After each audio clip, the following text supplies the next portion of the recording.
Hi friends, இன்றைக்கி பார்த்தீங்கன்னா எறா ஃப்ரை பண்ண போகிறோம். நல்லா காரசாரமான எறா ஃப்ரை பண்ணிக்கலாம். அதுக்கு தேவையான நம்ம ஒரு ஸ்பூன் இஞ்சி பூண்டு பேஸ்ட் போட்டுக்கலாம். ஒரு ஸ்பூன் மஞ்சள்தூள் போட்டுக்கலாம். நம்ம காரத்துக்கு மிளகுத்தூள் நல்லா மிளகுலேயே இன்றைக்கி மிளகு தூள் நிறைய போட்டு காரசாரமான எறா ஃப்ரை தான் பண்ண போகிறோம். அதனால் ஒரு 4 ஸ்பூன் மிளகு போட்டுக்கலாம். தனி மிளகாத்தூள். இந்த எறா ஃப்ரைக்கு இவ்வளோ 4 மசாலா தான்.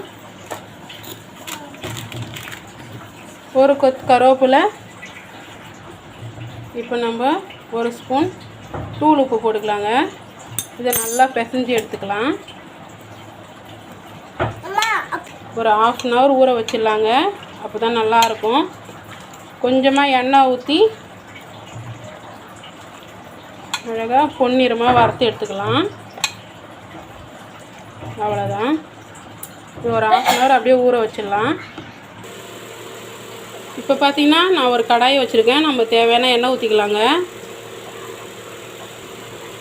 இதில் கொஞ்சமாக சோம்பு போட்டுக்கலாம். நம்ம ஊற வச்ச எறா மசாலா சேர்த்துக்கலாம்.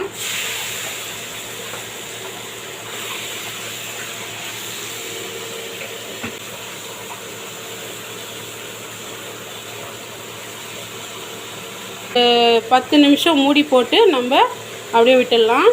சூப்பராக மொறு மொறுன்னு வரும்.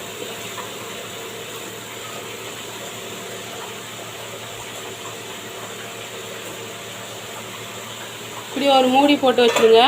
ஒரு 5 நிமிஷம் கேஸு சிம்மில் வச்சிடலாம். எறா ஃப்ரை சூப்பராக ரெடி ஆயிடுச்சு. இனி நம்ம தட்டில் போட்டு சூடாக சாப்பிட்டுடலாம். இந்த மாதிரி இருக்கும்.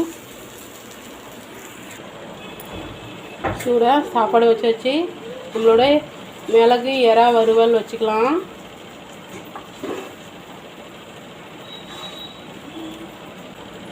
இதேமாரி நீங்களும் ட்ரை பண்ணிட்டு என்னோடய சேனலை லைக் பண்ணுங்கள். மறக்காமல் சேனலை சப்ஸ்கிரைப் கொடுங்க. பாய்ங்க. நெக்ஸ்ட் வீடியோவில் பார்க்கலாம்.